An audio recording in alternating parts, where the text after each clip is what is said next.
آزادی بیان در چارچوب ارزش‌های اسلامی، منافع ملی، ارزش‌های فرهنگی کشور، ما همیشه امارت اسلامی افغانستان متحد بوده، معتقد هستیم به و تلاش میکنیم که حق دسترسی به اطلاعات به گونه کامل داده شود، چون حق ملت است. ملت حق داره که از دولتی که از خودش به وجود آمده و وارد خدمتش است باید معلومات داشته باشه، باید بدانه که چی پیشرفت های وجود داره، چی خلاهایی است که باید در صدد حلش باشیم.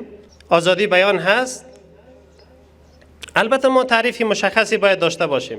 آزادی بیان از مکاتب فکری غرب یا هم سکولار و غیره مکاتب فکری که هستند تعریف دیگرگونی داره.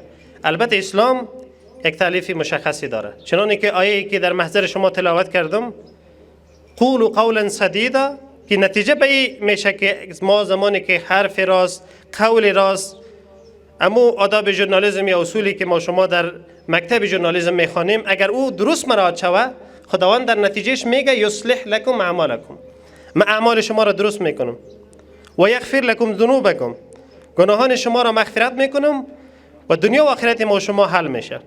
من یک خواهش ما بازم از اسباب ژورنالیسم، از برادرایی که اینجا در سطح رهبری مطبوعات افغانستان قرار دارن، خواهش ما ایستن که در مکاتب فکری یا مکاتبی که ما ژورنالیسم را درس میکنیم، آزادی بیان از دید اسلام باید تعریف شود، برای جوانای جدید ما شما داده شود و برایشان گفته شود ما کشور خود را داریم، ما آزادی خود را داریم، ولی آزادی ما شما در یک چارچوب است.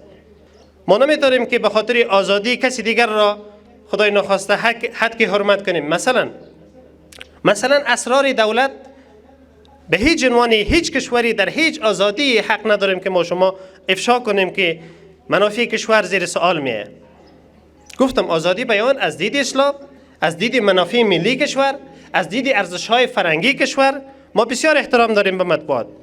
همین مطبوعات است که امروز راز پیشرفت جامعه ما شماست. بدون مطبوعات، بدون رسانه، اهم از تلویزیون و رادیو، همیشون جامعه ما شما نیمه جامعه است، پیشرفتی نخواهد داشتیم.